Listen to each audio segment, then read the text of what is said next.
Hello दोस्तों, स्वागत है आप सभी का अपने यूट्यूब चैनल मिशन खाकी पर। एसएससी सीपीओ 2024 के आपके सारे शिफ्ट के एग्ज़ाम हो चुके हैं और आज बात करने वाले हैं आपकी आंसर की कब तक आ जाएगी, क्या वेंडर चेंज हुआ है, एग्ज़ाम का लेवल इजी या हार्ड, कैसा आपका एग्ज़ाम आया था और आपकी कट ऑफ कितनी रह सकती है। तो सबसे पहले बात करें आंसर की कब तक आ सकती है। जितने भी आपके एसएससी के प्रीवियस एग्ज़ाम हुए हैं और ख़ास तौर पर सीपीओ के, तो बहुत जल्दी आपको आंसर की देखने को मिली है। आज संडे है, आज आंसर के आने के थोड़े कम चांस है, लेकिन मैं ये उम्मीद कर रहा हूँ कि ट्यूसडे से वेडनेसडे के बीच में, यानी कि अगले 2 से 3 दिन में आपको आपके आंसर की देखने को मिल जाएगी। और जितने भी एग्ज़ाम अभी आपके हुए हैं, एसएससी जेई और SSC GD, Delhi police constable, सबकी 2 से 3 दिन में आपको आंसर की देखने को मिल गई थी। तो उम्मीद यही करता हूँ कि वेडनेसडे तक आपकी आंसर की आ जाएगी। और क्या वेंडर चेंज हुआ है अब की बार, क्योंकि जो एसएससी सीपीओ का पैटर्न अब की बार थोड़ा सा अलग देखने को मिला है। जैसे इंग्लिश के अंदर आपको PQRS का एक भी सवाल देखने को नहीं मिला, जंबल वर्ड आपके आई नहीं, और एंटोनियम सिनोनियम आपके स्टेटमेंट के फॉर्म में पूछे जा रहे हैं, और ईडियम फ्रेजेस बहुत ज़्यादा आ रहे हैं। और एक तरीके से बोला जाए तो वोकैब आपकी 50 में से 20 से 25 नंबर की तो वोकैबलरी आपकी आ रही है। तो इसलिए मैं सोच रहा हूँ शायद वेंडर आपका चेंज हो सकता है। खैर, इस बात की कोई अभी मैं गारंटी नहीं ले सकता कि भाई आपका वेंडर चेंज हुआ है नहीं हुआ, लेकिन देखने से लग रहा है, क्योंकि मैथ्स का आपका लेवल जो थोड़ा लेंथी आपसे पूछा जा रहा है, कैलकुलेटिव मैथ्स आ रहा है। क्वेश्चन आपके सिंपल ही हैं, लेकिन उनको सोल्व करने में आपको बहुत ज़्यादा टाइम लग रहा होगा। जो बच्चे एग्ज़ाम देकर आए उन्हें पता होगा। जैसे अगर आप प्रीवियस ईयर के मॉक्स दोगे या फिर कोई और प्रीवियस ईयर का एग्ज़ाम अटेंड करोगे अपना, तो उसके अंदर मैथ्स में आप 40 से 45 नंबर लेकर आ सकते हो। लेकिन अब की बार जो आपका एग्ज़ाम हुआ है उसके अंदर जो ये कह रहे हैं ना कि हम 45 करके आए हैं, आंसर के आने के बाद वो 40 पर मिलेंगे।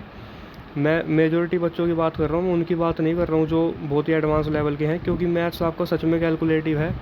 और ऐसे अगर जीके की बात करें तो कुछ क्वेश्चन आपके डुएबल हैं, लेकिन 10 से 15 क्वेश्चन, मोर देन 15 मतलब 20 क्वेश्चन के आसपास आप ये समझ लो कि आप नहीं कर सकते। एक अच्छा बच्चा भी 30 से 35 ही कर पाएगा, और उससे ज़्यादा अगर आप कर रहे हो तो भाई फिर तुक्का ही मार रहे हो। क्योंकि इतनी अच्छी जीके आपको पता है कि कुछ ही बच्चों की होती है, हर एक की नहीं हो सकती। और हो सकता है कुछ की हो भी, तो कमेंट में ये मत लिखना भाई ऐसा नहीं हो सकता। मैं मना नहीं कर रहा, ऐसा बिल्कुल मैं मानता हूँ कि कुछ बच्चे हैं जो 35 से 40 नंबर भी लेंगे, लेकिन वो सिर्फ कुछ ही होते हैं, बहुत ज़्यादा नहीं होते। क्योंकि अब की बार बहुत ज़्यादा ये बोला गया है कि एग्ज़ाम का लेवल बहुत ज़्यादा इजी है। जैसे मैं अब इसके बारे में बात करना चाहूँगा, एग्ज़ाम का लेवल इजी है या हार्ड है। तो मैं आपको बता दूँ भाई, एग्ज़ाम का लेवल इजी तो नहीं है। जिस हिसाब से यूट्यूब पर 185 अटैम्प्ट करके आए हैं, 190 अटैम्प्ट करके आए हैं, तो 10 से 15% बच्चे ही ऐसे होते हैं जो 185 अटैम्प्ट करके आए और उनके मार्क्स भी जो हैं 180 या 185 के बीच में ही आए हैं। और इसका सबसे बड़ा एग्जांपल है दिल्ली पुलिस कांस्टेबल 2023, जो आपकी वैकेंसी आई थी। उसमें आपको अच्छे से याद होगा कि बच्चे जब एग्ज़ाम सेंटर से बाहर आ रहे थे तो 90 अटैम्प्ट करके आए, 85, 80 से कम अटैम्प्ट करने वालों की संख्या तो बहुत कम थी रिव्यू देने वालों की नज़र में। तो जब आंसर की आपकी आई तो सब 70, 75, 65 पे अटक गए। और जब आपकी cut off I finally physical के लिए बुलाया गया, तो यूआर की कट ऑफ मेरे ख्याल से 64 के आसपास गई थी शायद। 64-65 नंबर पे आपकी यूआर को, मेल को फिज़िकल के लिए बुला लिया गया था। और जो आपकी एक्सपेक्टेड कट ऑफ बताई जा रही थी रिव्यू करने के बाद, जो एक वार्तालाप हुई बच्चों के आपस में, तो ये बताया गया कि 75 नंबर वाले को फिज़िकल के लिए बुलाया जाएगा, इससे कम वाले तो उम्मीद छोड़ दो। और उसका नतीजा क्या निकला कि आपकी वैकेंसी भी पूरी नहीं हो पाई और फिज़िकल में इतने सारे बच्चे फ़ेल हो गए। और एसएससी सीपीओ का तो आपको पता है कि ये एक हिस्ट्री है कि 25% से ज़्यादा बच्चे कभी पास ही नहीं हुए सीपीओ के फिज़िकल में, और ये रेशो 20 से 25% ही रहता है। और जो बच्चा फ़िज़िकल निकाल लेता है सीपीओ का और इंग्लिश उसकी अच्छी है, वो नौकरी ले लेता है।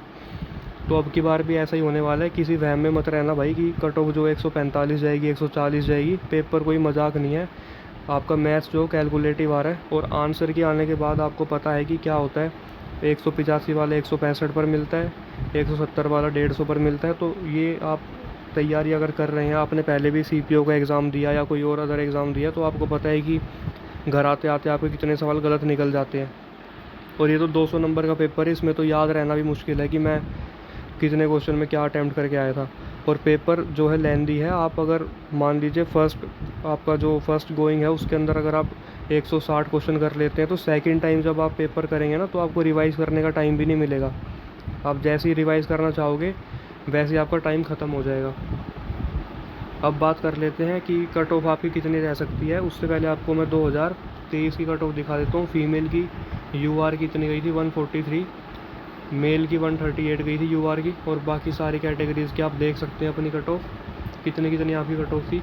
हाई कट ऑफ गई थी, कारण ये था कि वैकेंसी आपके 1876 थी और अप्लाई करने वाले बच्चे बहुत ज़्यादा थे, अटेंडेंस भी अच्छी खासी रही थी, तो ये एक कारण था। अगर 2022 की बात करें तो आपकी 4000 प्लस यानी 4300 के आसपास शायद वैकेंसी थी, और जो फॉर्म भरे गए थे वो 2023 के कंपैरिजन में कम थे। अटेंडेंस भी थोड़ा सा कम था, 2-3%।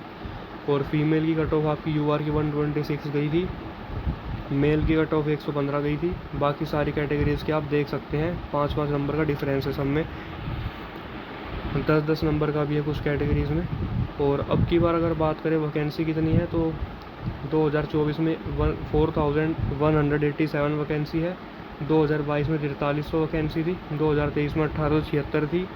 तो 2023 से कंपैरिजन करने का कोई मतलब नहीं बनता, 2022 से ही कंपैरिजन करके आपको कट ऑफ बताई जाएगी, क्योंकि वैकेंसी सेम है। एग्ज़ाम का पैटर्न भी थोड़ा बहुत, पैटर्न तो अलग है लेकिन लेवल जो है वो थोड़ा सा 2022 जैसा ही है। और अटेंडेंस की बात करूँ तो 40% के आसपास ही उम्मीद है अटेंडेंस की। बाकी आरटीआई का रिप्लाई आ जाएगा बहुत जल्द, तो 40% के आसपास अटेंडेंस रहेगी, क्योंकि सेंटर काफ़ी दूर दूर पड़े हैं बच्चों के, 1000 किलोमीटर दूर, 800 किलोमीटर दूर, 500 किलोमीटर दूर। तो कईयों ने पेपर जो स्किप भी कर दिया, और इतनी दूर जाने के बाद आदमी की मैंटेलिटी में भी थोड़ा फ़र्क पड़ता है। अब सीधा सीधा बात कर लेते हैं आपकी कट ऑफ कितनी जा सकती है। तो मेरे हिसाब से यूआर मेल की कट ऑफ जो है 125 से 130 मार्क्स अगर आपके आ गए, 130 से तो कम ही अगर आपके आ गए, तो आपका सिलेक्शन मुझे लगता है मतलब प्री आपका क्लियर हो जाएगा। और 125 मान लो आप, 130 तो मैं आपको जब बता रहा हूँ जब बहुत ज़्यादा बच्चों के मार्क्स आ जाएँ, लेकिन इससे ज़्यादा नहीं रहेगी कट ऑफ मेरे हिसाब से, क्योंकि सीपीओ के अंदर आपका फ़िज़िकल भी है। और मैं आपको बता चुका हूँ सीपीओ का आपका इतिहास गवाह है कि 20 से 25% बच्चे ही पास होते हैं। बच्चे 1600 मीटर 6.5 मिनट में भी नहीं कर पाते, चक्कर खा के गिर जाते हैं। सीपीओ का फ़िज़िकल देख चुका हूँ भाई मैं। आपके जो हाई जंप है 4 फीट आपको कूदना होता है, उसमें बहुत सारे बच्चे फेल होते हैं, मजाक नहीं होता 4 फीट कूदना। अच्छे के पैरों में दर्द हो जाता है भाई फिज़िकल की तैयारी करते टाइम। और जो ये पेपर में बैठे हैं ना, इनमें से आधे से ज़्यादा तो देख लेना फिज़िकल देने ही नहीं जाएंगे, क्योंकि सीजीएल की इतनी सारी वैकेंसी देखकर ये सीजीएल की तरफ शिफ्ट हो जाएंगे, और ये यही सोचेंगे कुछ बच्चे कि क्यों ना सीपीओ को स्किप कर दिया जाए अब। और ये रियलिटी है, तो अब आपकी मर्ज़ी, आप इसको मानो या ना मानो भाई। और ओबीसी की कट ऑफ जो है 120 के आसपास आपकी रहने वाली है मेरे हिसाब से। और ओबीसी और ईडब्ल्यूएस में बहुत ज़्यादा डिफरेंस देखने को नहीं मिलता, एससी एसटी और एसपी में बहुत ज़्यादा डिफरेंस देखने को नहीं मिलता, 2-3 नंबर का फ़र्क होता है। तो ये मैंने आपको एक रेंज बताई है, आंसर के आने के बाद जो है इसका एक सटीक अंदाज़ा लगाया जा सकता है, लेकिन अभी के हिसाब से जो आपका चल रहा है उस हिसाब से आपको बता रहा हूँ कि इस रेंज में आपकी कट ऑफ रह सकती है। अगर आपकी इससे थोड़े कम मार्क्स भी मतलब आप एक्सपेक्ट कर रहे हो 2-3 नंबर, तो भी आपको घबराने की ज़रूरत नहीं है। नॉर्मलाइजेशन अब की बार मुझे लगता है अच्छा खासा मिलेगा।